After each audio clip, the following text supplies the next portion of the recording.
Bem-vindos ao Observatório da Imprensa. A televisão está matando o futebol ou é o futebol que não sobrevive sem a televisão? Nosso programa de hoje vai tratar de um dos maiores vesperos da mídia e do nosso futebol: o poder do Clube dos 13 e o direito de transmissão do Campeonato Brasileiro. E para isso, contaremos com o time de primeira do jornalismo esportivo: Juca Kfouri, Paulo Vinícius Coelho, PVC, e Márcio Guedes, além do procurador do Conselho Administrativo de Defesa Econômica, Gilvandro Araújo. Mas antes, vamos ver o que foi notícia na mídia desta semana. A premiação das escolas de samba no Rio e São Paulo foi anunciada sem qualquer restrição. Nossa imprensa só consegue ser crítica em matéria política. Nos dois casos, as vencedoras optaram por enredos biográficos de celebridades vivas, Roberto Carlos e o pianista João Carlos Martins. Isto chama-se pegar carona, puxa-saquismo. A força dos enredos das escolas sempre repousou na originalidade e na capacidade de transmitir visualmente temas instigantes. Homenagens póstumas ainda se justificam, mas a louvação dos vivos é puro marketing.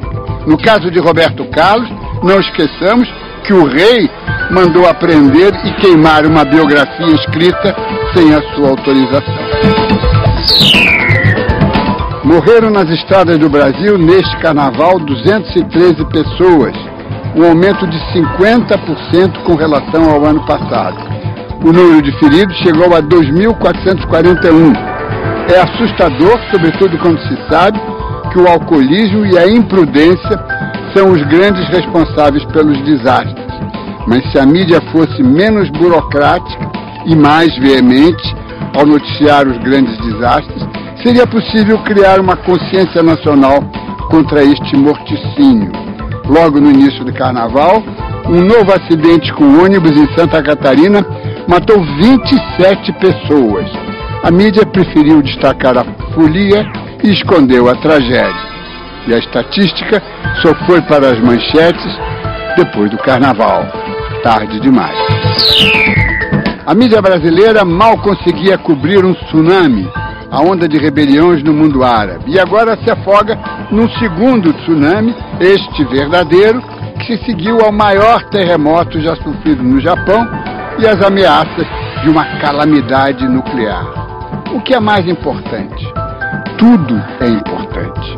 O jornalismo do século XXI, produzido pelo mundo globalizado para leitores globalizados, não pode ser prisioneiro das antigas escolhas de Sofia, em que só cabia um assunto relevante. Hoje, tudo é relevante. E se os editores não sabem conviver com esta diversidade, melhor desistir.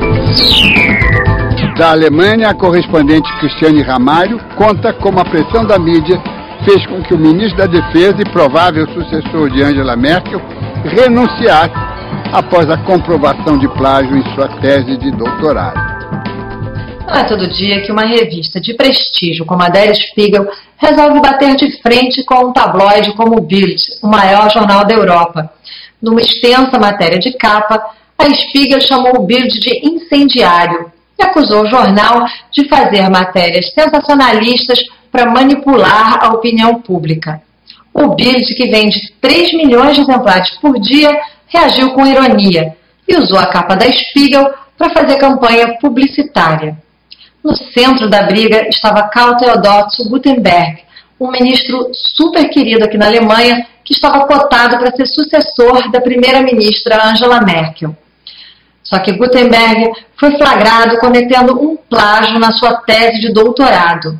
A denúncia sobre o plágio foi feita pelo jornal Süddeutsche Zeitung e, na mesma hora, provocou um intenso debate aqui na Alemanha. Karl Theodor Guttenberg tentou inicialmente negar o plágio, mas acabou admitindo o erro e renunciando ao título de doutor.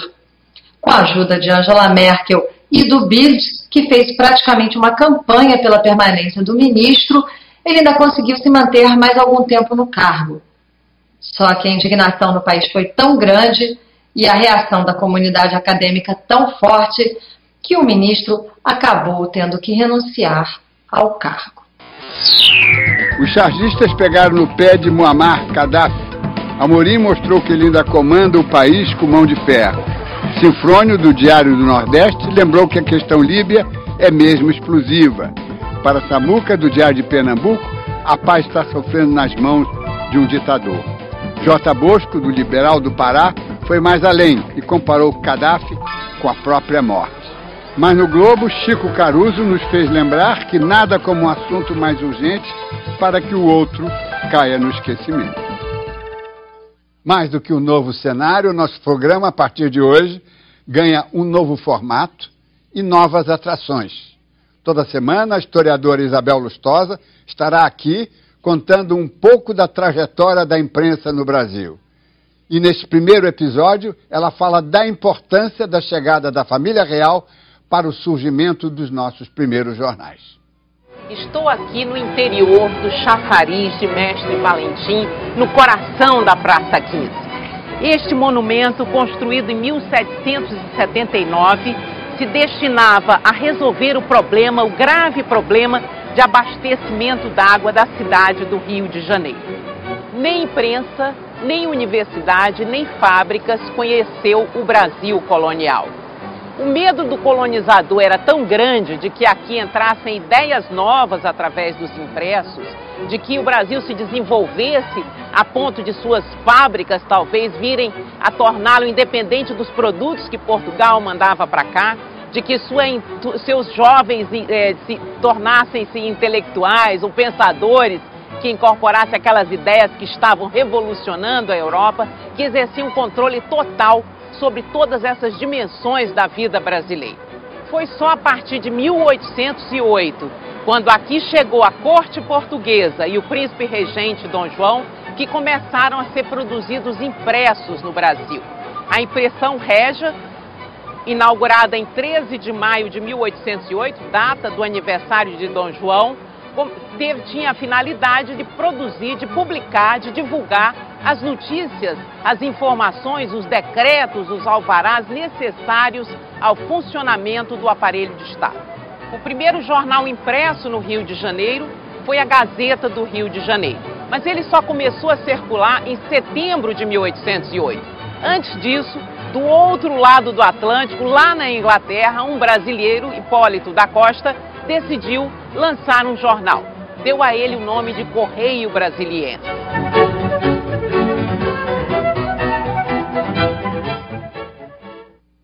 Outra novidade é a participação semanal do jornalista Maurício Menezes. Com seu jeito irreverente, ele traz para nós aquelas histórias curiosas que já viraram folclore das redações de todo o Brasil.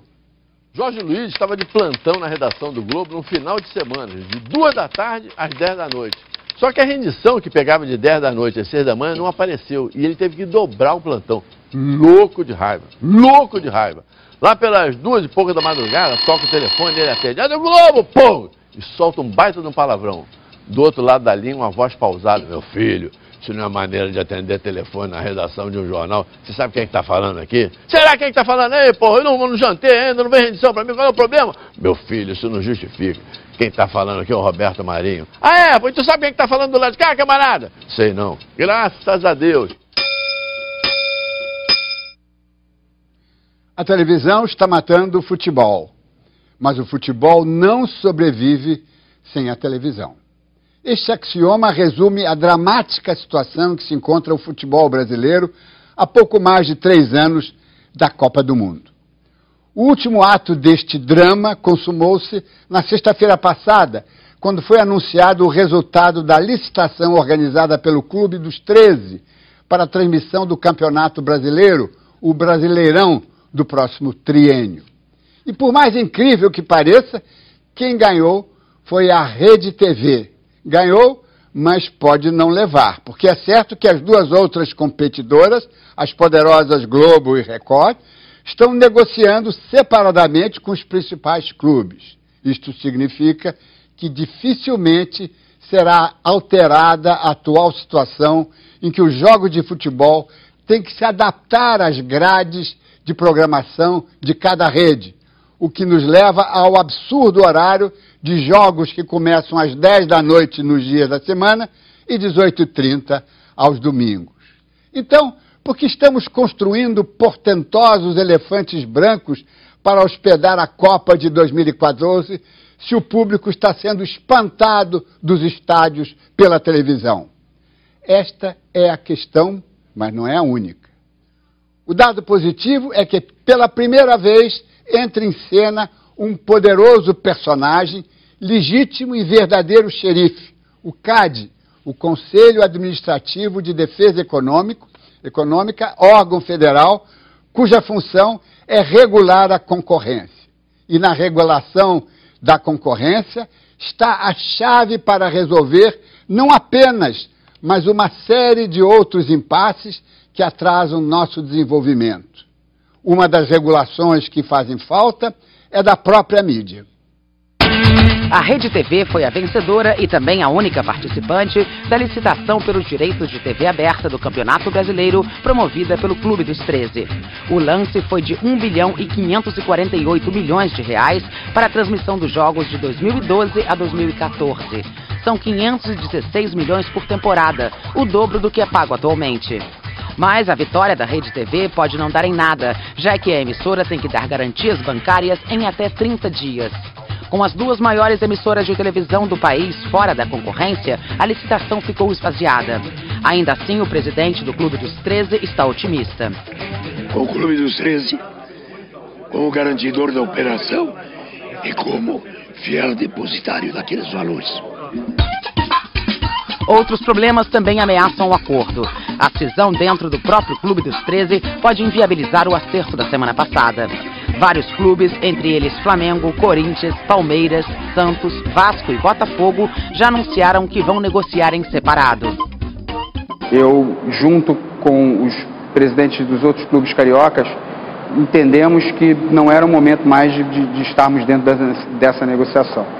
E eu acho que isso também foi um fator importantíssimo e que colaborou muito para que a gente decidisse sair e fizesse uma negociação à parte. O entendimento, no caso do Botafogo, de que uma negociação em particular seria muito mais vantajosa do que uma negociação dentro do Clube dos 13. O modelo hoje do Clube dos 13, onde você tem um engessamento das cotas televisivas, o Botafogo fica muito amarrado nessa questão e, obviamente, com poder de negociação prejudicado.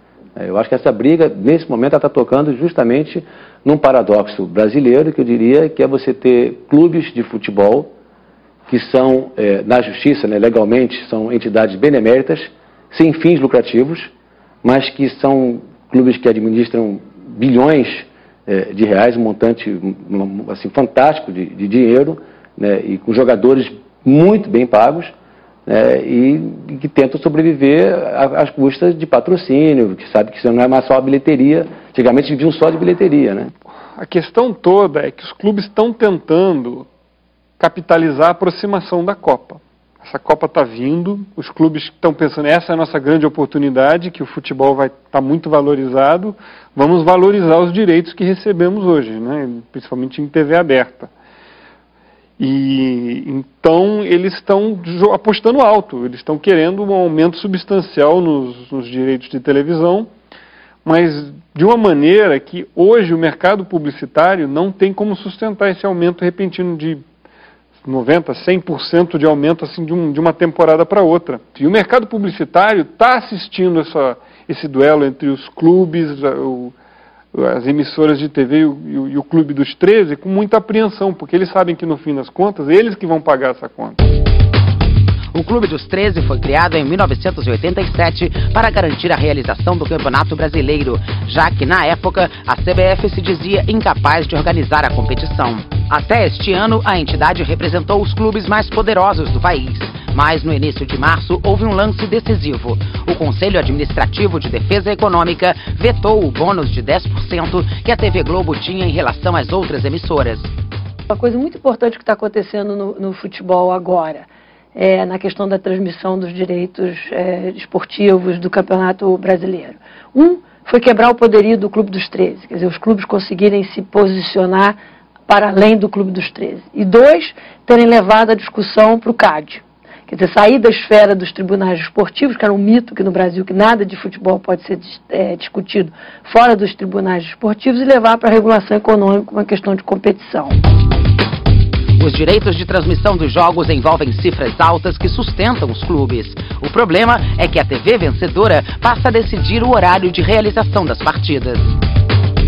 Certamente, com o horário que hoje os jogos são transmitidos, não tem como encher os estádios de futebol. Ninguém vai levar uma criança, uma família, ao Engenhão às 9h40 da noite, nem no domingo às 6h30 da tarde.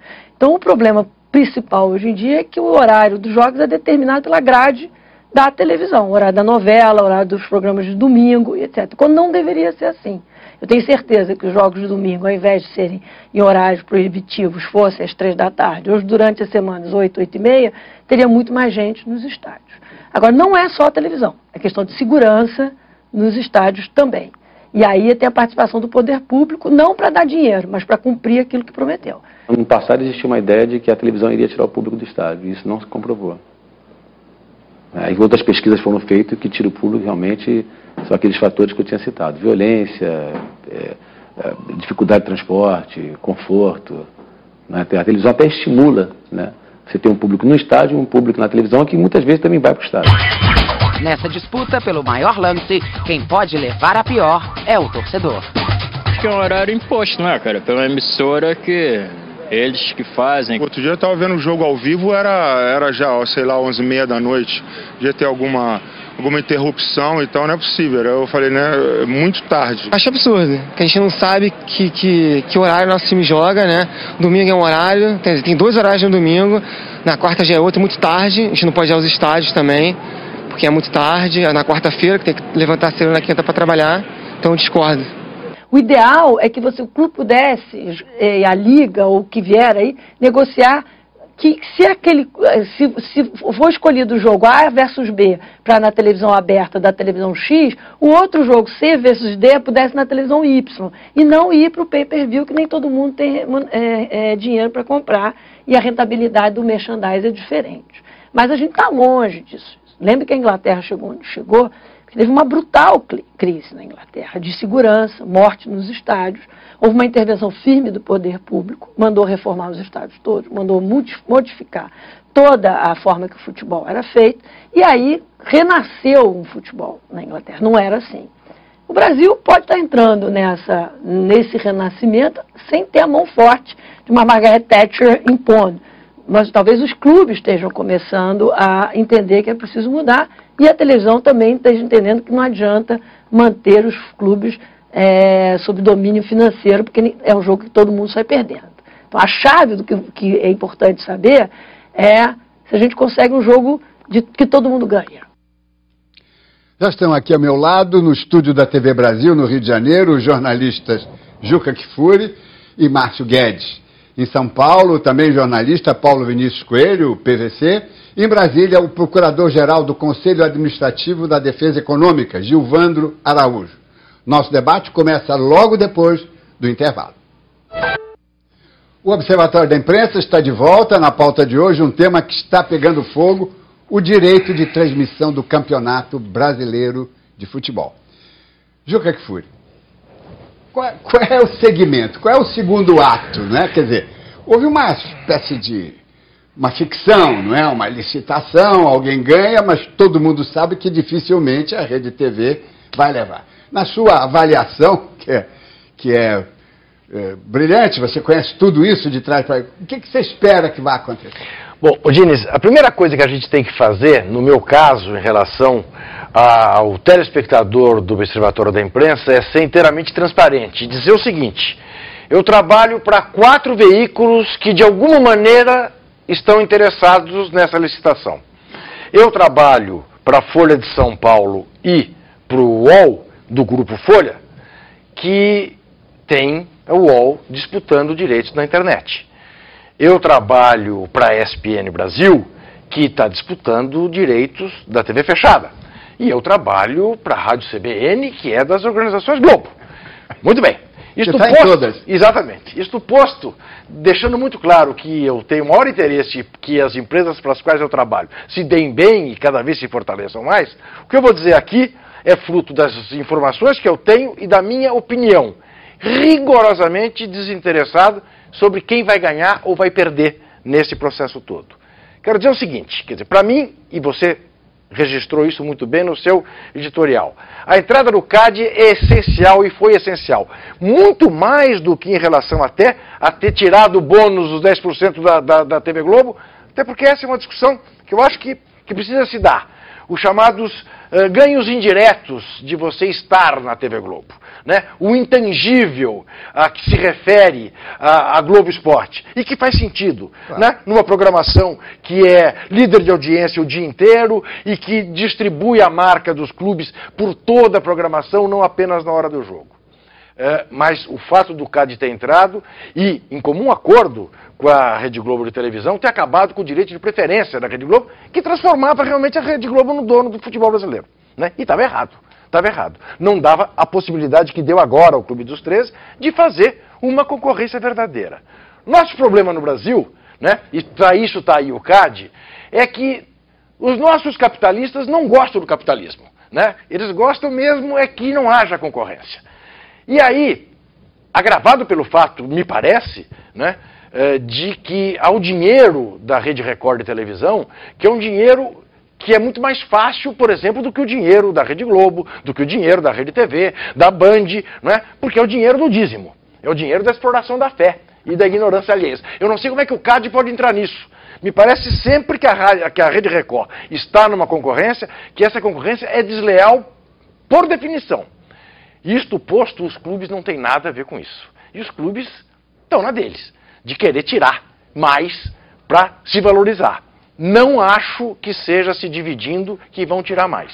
Eu acho que nesta divisão é possível que Corinthians e Flamengo se deem muito bem, por serem os dois carro-chefes. E aí nós corremos o risco, para não me alongar mais, de virarmos uma Espanha e termos só dois times, Real Madrid e Barcelona. Tá certo? Porque esses tiram mais da televisão na Espanha. Doutor Gilvandro Araújo, bem-vindo aqui ao Observatório da Imprensa, bem-vindo o CAD para começar a regulação da concorrência, que é o que o Brasil está precisando. Eu queria que o senhor se manifestasse sobre essa entrada auspiciosa do CAD nessa questão da transmissão dos jogos de futebol do Campeonato Brasileiro. Bem, boa noite a todos. Primeiro, é um grande prazer participar aqui desse programa, com autoridades do esporte, e dizer que o CAD se sente sempre muito feliz em poder trazer sua contribuição e fazer essa advocacia da concorrência, que é passar a informação à população. Bom, primeiro eu acho que é importante a gente fazer um esclarecimento de como o CAD interveio nessa discussão do futebol brasileiro. Primeiro que o CAD não é um órgão regulador. O CAD é uma autoridade antitruste que funciona para prevenir e reprimir as infrações contra a ordem econômica. Então, existindo de fato um vício no procedimento de concorrência, utilizando a expressão técnica, abuso de uma posição dominante ou a potencialidade desse abuso, o CAD intervém e corrige. Então, até para deixar bem claro para quem está nos ouvindo, houve uma representação, esse processo há mais de 10 anos, essa representação houve dentro do Sistema Brasileiro de Defesa da Concorrência, para averiguar se havia, em relação ao Clube dos 13, a formação de um cartel e qual seria o problema do direito de preferência existente da Rede Globo para a transmissão do Campeonato Brasileiro.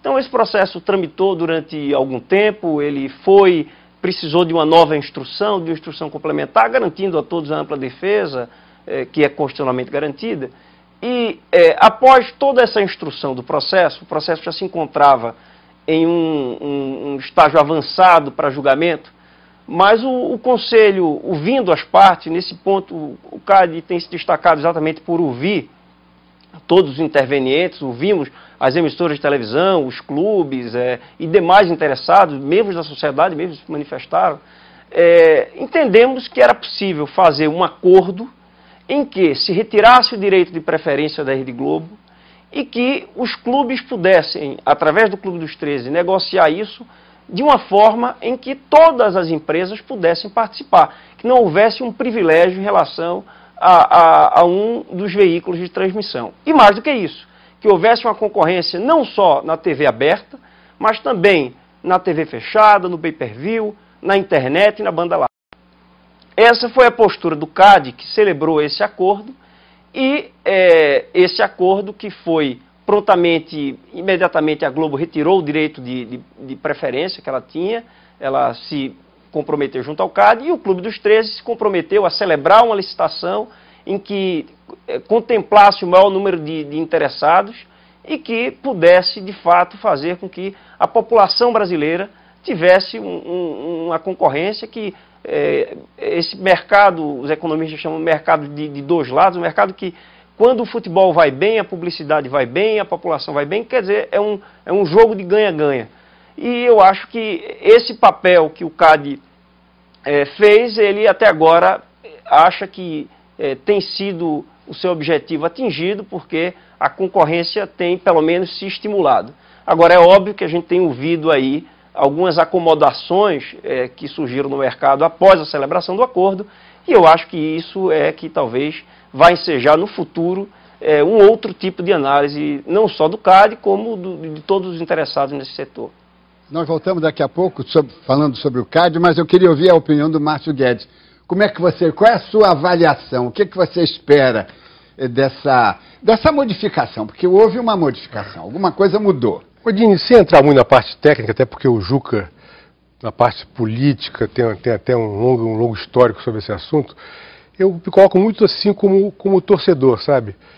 Eu acho que o torcedor está sempre prejudicado em todo esse processo aí. Os próprios clubes começaram essa história de uma forma errada, porque na Europa, por exemplo, você vê que eles vivem numa parte do marketing, outra parte de um carnê de comparecimento aos jogos e outra parte de televisão. Não se escravizaram como os clubes brasileiros fizeram em relação às TVs. A tal ponto... Uma dependência, né? Uma dependência total. A tal ponto que eles pegam adiantamentos durante os anos para pagarem suas dívidas. Quer dizer, ficou uma relação terrível de clube e televisão. Né? Promíscua, e até você aproveita muito bem disso, quer dizer, muito bem, muito mal, eu diria, né? Porque tem esses horários horríveis de 10 horas da noite, no verão, inclusive, também muito cedo, sacrificando o torcedor e o público.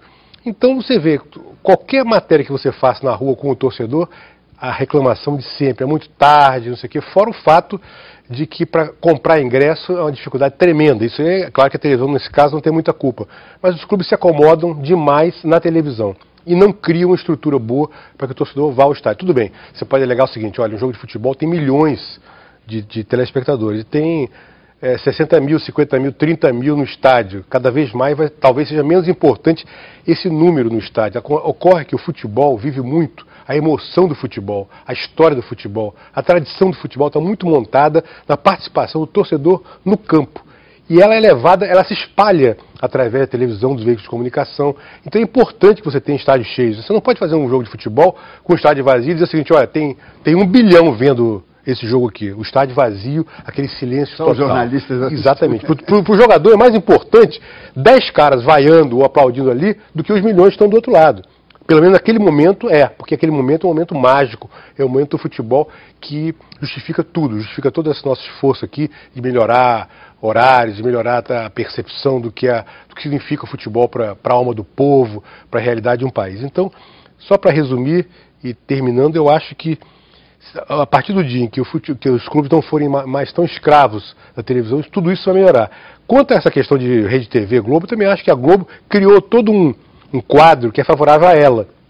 Mais visibilidade, mais câmeras para fazer o jogo, quer dizer, o público vê melhor o jogo pela Rede Globo Televisão. Isso não há a menor dúvida, e eu acho que isso tudo é uma farsa. Eu não tenho a menor dúvida de que teremos a Globo com os principais jogos, só acho, talvez discorde um pouco do Juca, o Flamengo e Corinthians são os carros-chefe de grandes torcidas, mas eu acho que em termos de audiência, se o jogo estiver motivado, um outro grande como Palmeiras, São Paulo, Botafogo, Fluminense, talvez dê um público de televisão de audiência maior do que o do Flamengo ou do Corinthians que estiverem mal.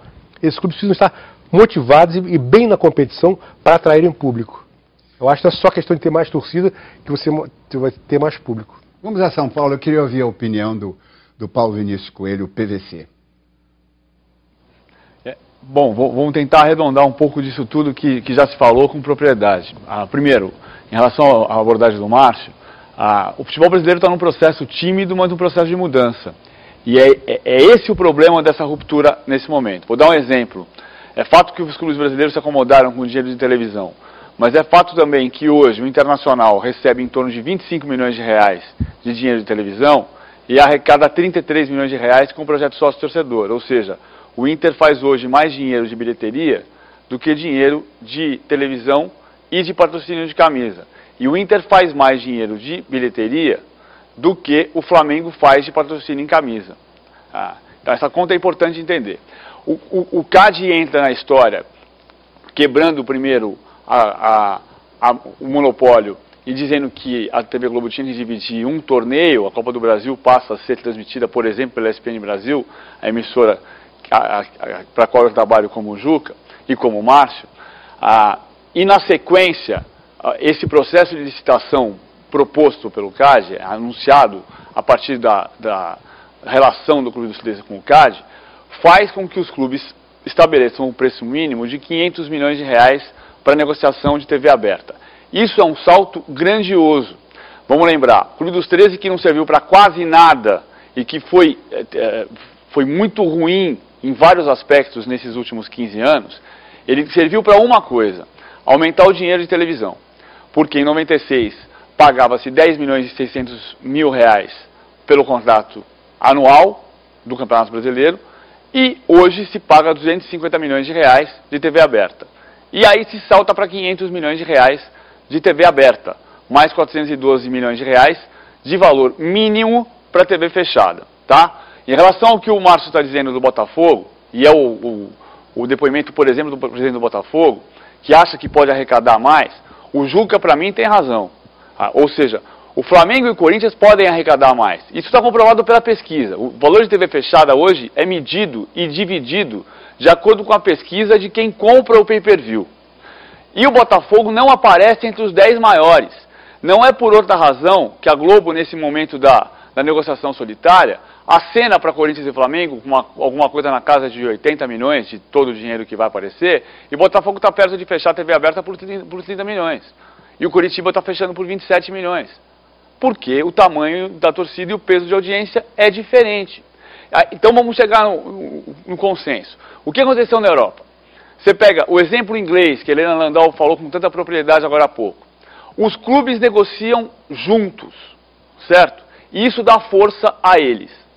O que acontece na Espanha? Os clubes negociam separados. Barcelona e Real Madrid ganham a maior parte do bolo e os demais ficam com uma merrequinha, com o perdão da palavra. O que aconteceu com o campeonato? O campeonato espanhol passou a ser o melhor campeonato gaúcho do mundo. Ou seja, é um campeonato disputado por 2 clubes. E o campeonato inglês tem cada vez mais apelo. Essa discussão de quem vai arrecadar mais e quem vai arrecadar menos sempre existiu no Clube dos 13. É natural que ele exista. Mas é natural que os clubes entendam que, especialmente no momento em que o bolo cresce por causa da concorrência, que o CAD ajudou a promover, se não negociar junto, você vai deixar de ganhar o que o teu produto vale. Ou pelo menos o que você pensa que ele vale. O mercado publicitário pode até dizer depois que ele vale menos do que você está apontando agora. Mas isso é o tempo que vai dizer, o mercado publicitário que vai dizer, as empresas que vão se desinteressar porque não tem dinheiro para pagar. Paulo Vinícius, muito obrigado. Vamos a um intervalo e voltamos daqui a pouco.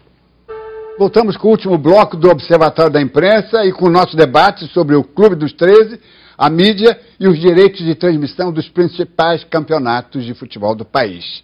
Estamos aqui com uma série de perguntas enviadas pelos telespectadores. Aqui já tem uma do Márcio Rufino, do Rio de Janeiro. Juca Kfouri, eu acho que essa é para você. Qual é a influência da CBF, do Ricardo Teixeira, que Deus o proteja, nessa briga? O Garotinho, o deputado Antônio Garotinho, não quer que Deus o proteja, não. Hoje propôs uma CPI, mais uma. Ricardo Teixeira, que já enfrentou 2 CPIs no ano 2000, está correndo risco de enfrentar mais uma nesse ano. O Ricardo Teixeira tem tudo a ver com esse problema. Na verdade, nós estamos vivendo o segundo turno de uma eleição que o Ricardo Teixeira perdeu no Clube dos 13. Quando houve a eleição no começo do ano no Clube dos 13, o Ricardo Teixeira tinha um candidato que ele jurava que ganharia, que era o Kleber Leite. Mas ele foi derrotado pelo atual presidente, o Fábio Koff. E deixou o segundo turno para agora, para mostrar aqueles que tiveram a petulância de votar contra o candidato do Rei Ricardo, o primeiro e único, que ia ter troco. Está tendo troco. Isso é tão simples, tão claro como isso.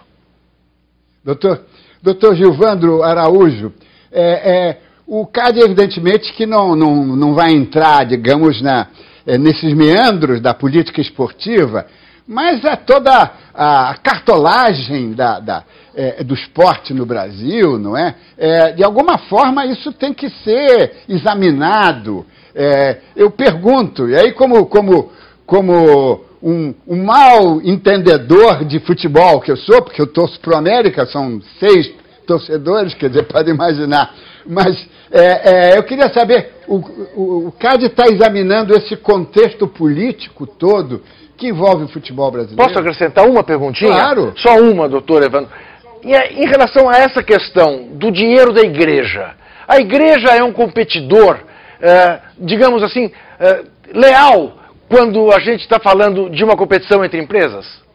Ótimo. Olha, bom, primeiramente o CAD analisa, o CAD é um tribunal, então o CAD se manifesta diante de situações que são levadas ao seu julgamento. No caso dos termos que foram celebrados, são acordos que foram celebrados para evitar exatamente que houvesse um julgamento e que efetivasse para o mercado, com a retirada do direito de preferência, uma competitividade plena. Então, óbvio que se surgirem novas situações, essas situações vão ensejar um processo administrativo e uma deliberação, consequentemente, do CAD. Agora, o CAD, isso já foi dito em algumas oportunidades, o CAD não vai se miscuir nessa deliberação privada que envolve os clubes e que envolve as entidades que fazem parte desses clubes, as emissoras de televisão. Isso é uma atividade privada que o CAD não se miscui. Agora, havendo abuso de posição dominante, como a gente já falou, não tenha dúvida, a concorrência no Brasil tem que prevalecer, é um princípio constitucional. E aí o CAD, sim, ele vai, diante de um caso concreto trazido ao seu julgamento, se manifestar. Agora, essa questão de que uma empresa tem ou não uma facilidade de atuar no mercado, isso também pode ser objeto de uma investigação do Conselho. O CAD, mais uma vez, ele observa todos os potenciais prejuízos à concorrência e, obviamente, que todas as questões não estão sujeitas a uma imunidade antitruste. Tudo deve ser observado. Agora, é óbvio, e a gente toma muito cuidado com isso, porque essa é uma posição institucional, diante de um processo administrativo que se garanta ampla defesa e contraditório e que se constate um abuso de posição dominante que possa prejudicar a concorrência. Diga. Não, eu queria só dizer o seguinte, que todo esse processo que a gente está aqui conversando, a CBF, que o Juca hoje foi até meio light em relação à CBF, e os clubes têm... Porque eu esperava mais. O programa não acabou. Só acaba quando termina, né? Eu acho que os clubes e a CBF têm muita culpa no cartório, porque a CBF sempre, tradicionalmente, só se interessou pela seleção brasileira. Os clubes tivemos campeonatos muito... É o big business. É o big business, em que ela tem interesses pessoais, inclusive, dá todos os recursos econômicos e materiais, mas esqueceu muitas vezes do campeonato, dos clubes, quando podia, pelo menos, regular, não dar esmola, não ficar dando dinheiro, mas regular para que esses clubes tivessem uma rotina mais agradável e mais saudável. Mas, Márcio, quando se fala da promiscuidade a que você se referiu, lembre-se, a coluna desta semana, holofote, da revista Veja, assinada pelo jornalista Felipe Paturi, diz que o sucessor in pectore de Ricardo Teixeira na CBF é o Marcelo Campos Pinto, que é o executivo principal da Globo Esporte. Exatamente. E os clubes também têm culpa no cartório, porque em 87 houve aquela revolução que deu origem àquele negócio do troféu das bolinhas, quem foi campeão, Flamengo Esporte, porque os clubes se rebelaram contra a CBF, foi um movimento muito bonito na época, que se esperava que dali surgisse um grupo mais unido, mais coeso, mais ético. O que se viu foi, interesses pessoais, uma brigalhada o tempo todo, os mesmos vícios da CBF... Contaminou tudo. Contaminou tudo, entendeu? Uma coisa bem assim, que bem infelizmente um aspecto do Brasil estava ali muito bem representado. Então, os clubes agora chegaram à conclusão, agora não, há poucos anos, que também erraram, que também administraram muito mal um potencial enorme que é o esporte, que o esporte no mundo inteiro é talvez o produto mais rentável que exista, e que isso é uma bola de neve que não acaba nunca.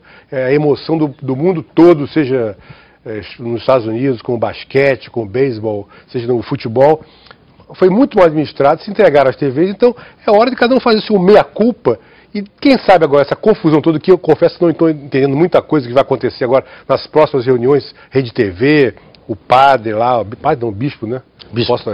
Não posso trocar, que é perigoso. E a Globo, vamos ver se pelo menos teremos uma vida mais saudável. Agora, tem um aspecto interessante, que é na vizinha Argentina, o governo decidiu estatizar a transmissão do campeonato nacional. O que deu muito o que falar, como vai mostrar agora o correspondente Ariel Palácio. Em junho de 2009, a presidente Cristina Kirchner sofria sua pior derrota nas urnas nas eleições parlamentares que acabaram com sua maioria no Congresso. Um mês depois, no entanto, a presidente tentava recuperar popularidade com o anúncio do Futebol para Todos, o plano do governo para dar à população acesso livre ao esporte mais importante do país. Essa medida alterava radicalmente o cenário das transmissões dos jogos de futebol que, desde os anos 90, haviam sido realizadas pela TV a cabo em canais privados.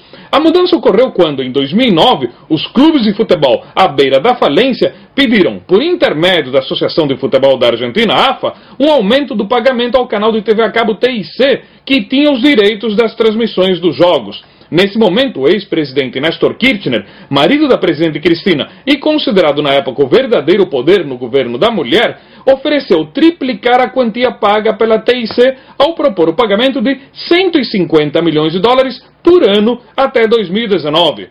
Seduzidos pela proposta do governo, os cartolas romperam unilateralmente o acordo assinado com a TIC. Coincidentemente, a TIC era parcialmente controlada pelo grupo Clarín, holding de mídia que está na mira do governo Kirchner há vários anos. O acordo entre o governo e a Associação de Futebol da Argentina implica na virtual estatização das transmissões dos jogos de futebol por uma década. O argumento do governo é que este acordo permitirá levar o futebol a todos os argentinos. Mas os partidos da oposição acusam a presidente Cristina de populismo esportivo, já que todo o espaço publicitário nos jogos de futebol é ocupado por publicidade oficial com apologia das obras e medidas da administração Kirchner. PVC, como é que você vê esse exemplo argentino? Quer dizer, claro que aí tem o populismo dos peronistas e sucessores do peronismo e tal, mas tem aí alguma coisa, digamos, que é democrática, né? Quer dizer, não deixar o futebol virar só o negócio e só na mão desse complexo publicitário televisivo, não é? Oferecendo ao povo e às TVs estatais também a oportunidade de terem uma cota disso. Como é que você vê essa questão, o exemplo argentino? Eu não consigo ver, primeiro sem usar a palavra que o Ariel usou, que é populismo esportivo, né? Não tem como fugir muito disso. E também não consigo, talvez por um vício meu, de olhar do ponto de vista de quem gosta de futebol e tentar entender qual é o cenário que o futebol da América do Sul vai ter em relação ao futebol da Europa. Preciso entender também que o futebol da Europa tem uma série de peculiaridades em relação a quem investe lá. Por exemplo, por que a Alemanha é a maior economia da Europa e a Inglaterra é quem investe mais, contrata mais caro, paga mais caro pelos jogadores? O rigor com as contas dos clubes na Alemanha é muito maior do que na Inglaterra. E nós não estamos querendo aqui copiar pelo menos não essa parte do modelo inglês, né? Isso a gente não tem que mexer. Mas isso à parte. Como é que você vai transformar o futebol da América do Sul num futebol competitivo para segurar jogadores aqui, para manter a cultura do futebol aqui, para que, por exemplo, você não tenha jogadores como Rafael e Fábio, que jogam no Manchester United, que foram juniores do Fluminense, que terminam a sua formação na Europa. Então eles são jogadores europeus, embora nascidos no Brasil. Como é que você faz isso? Conseguindo ter os clubes fortes economicamente para manter esses jogadores aqui. A televisão é uma parte disso. Então vamos chegar lá. A televisão argentina paga 150 milhões de dólares por ano, até 2019. Isso representa em torno de 250, 270, não estou fazendo a conta aqui direito, com precisão, milhões de reais por ano. A gente estava falando no Brasil de 500 milhões de reais, né? A Rede TV está falando em 516 milhões de reais por ano. Então o contrato que a TV argentina oferece para os clubes argentinos é ridículo. Porque os clubes vão continuar tendo que vender. E a Argentina está num ponto hoje que vende para o Brasil. O Cavenaghi, jogador médio da Europa hoje, jogava no Mallorca da Espanha, queria voltar para perto da sua casa. Ele voltou para onde? Para o Internacional de Porto Alegre. A questão fundamental é, voltando ao que o Márcio falou também, você precisa mesclar bilheteria, patrocínio de camisa, dinheiro de televisão, para dar independência aos clubes, para eventualmente mudar o horário dos jogos, para ter autonomia, dinheiro, para contratar e manter os principais jogadores aqui pelo maior tempo possível. E o dinheiro que a Argentina oferece não é suficiente para isso. Olha, tá chegando muita pergunta pelo Twitter, né? A gente tem que reconhecer que é um meio de comunicação rápido e conciso. E tem uma pergunta aqui sobre essa questão que levantada pelo PVC agora. Qual é a pergunta? Se o modelo do campeonato inglês é o melhor modelo. Está aqui. Vocês acreditam que o modelo do campeonato inglês será o mais apropriado para o Brasil? A pergunta é do Diogo Francelino. Com ou sem a máfia russa? Uma coisa, tem que ver quem entra. O PVC já falou disso, né? Quer dizer, sem controle, não. Mas que, do ponto de vista da democratização das oportunidades, me parece a melhor solução, me parece. Eu morro de medo de um Futebras. Não quero um Futebras. Agora, o Futebras pode nascer, como está nascendo o Argentinobras, fruto também da arrogância dos negociadores, tá? E que é uma arrogância desmedida, de se achar reis do mundo. E nós não estamos mais vivendo uma fase, né, de monarquias, ou de capitanias hereditárias tão sedimentadas. Isso está começando a ser rompido no Brasil. E este é um processo inevitável, inexorável. É bom as pessoas terem clareza disso para as próximas negociações. Agora, tudo bem, o futebol Brás é perigoso, é pantanoso, é uma coisa terrível. Não, te digo mais, Diniz, te digo mais. Conheço um ex-presidente que disse a um executivo do futebol brasileiro o seguinte: não vejo a hora de ver futebol concorrendo com a novela, quero estar vivo para ver isso. E outra coisa... Pela voz eu reconheço. Essa coisa de mecenas, ou de cara que está aplicando no futebol violentamente, como por exemplo os russos, isso a curto prazo pode resolver o problema, mas a longo prazo é ruim, porque ele não ajuda a estrutura, é a coisa imediatista.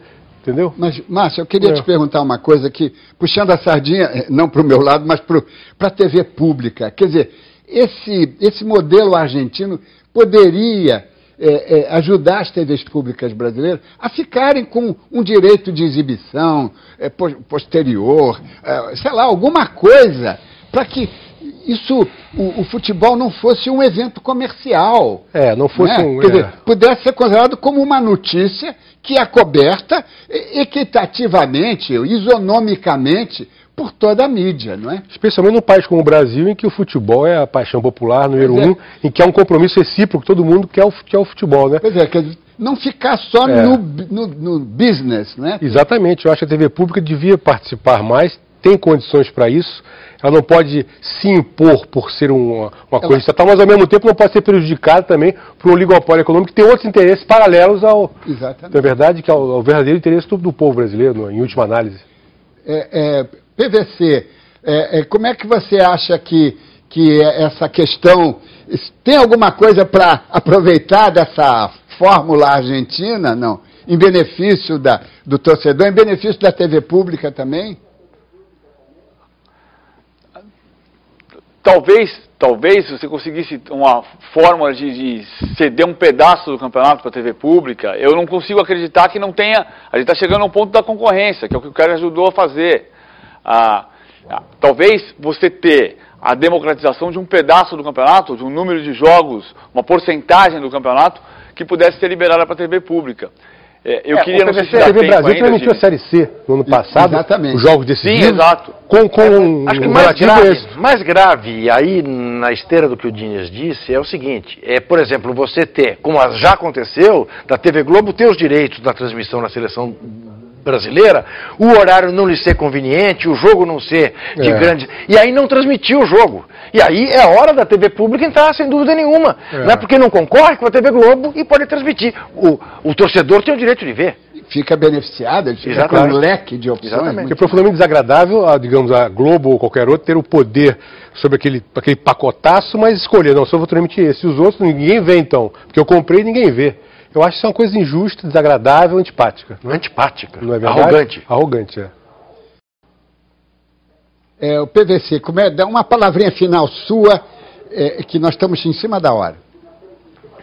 Bom, o que eu acho que é fundamental, tinha um pouco da história do Ricardo Teixeira, onde entra ali, quando ele consegue quebrar a FBA, que era a entidade que administrava a Série B, e pede ao Clube dos 13 para incorporar uma parte do contrato, e ali é que há a ruptura e aí começa essa guerra. Mas o que eu acho que é fundamental, para ser uma última palavra, o que me aflige em relação muitas vezes a essa disputa, como o Juca disse no começo do programa, tem evidente a preocupação de quem trabalha para qual veículo, se seu veículo vai ter acesso à transmissão ou não, mas o que me preocupa muito é a liberdade da informação, ou a necessidade de informar e não sonegar informação. Me preocupa quando alguns telejornais não divulgam uma linha sobre a ruptura do Clube dos 13, porque pode ferir o interesse A, B ou C. Isso não pode ser editorializado. Isso é informação. O que está acontecendo no futebol brasileiro hoje é importante porque é um momento. Não importa se vai transmitir a TV Globo, a Rede TV, o Canal Brasil ou a TV Record. PVC. O que importa é que os clubes precisam ter independência para ganhar o máximo de dinheiro possível com o produto que vendem. Ponto final em nosso debate. Quero agradecer a presença dos jornalistas Juca Kfouri, Márcio Guedes, Paulo Vinícius Coelho e ao Procurador-Geral do CAD, Gilvandro Araújo. Bem-vindo ao mundo que precisa ser regulado, e quero dizer ao telespectador que precisa lembrar-se de que, acompanhando o Observatório da Imprensa pela internet, pela TV ou pelo rádio, você nunca mais vai ler jornal do mesmo jeito. Uma boa noite.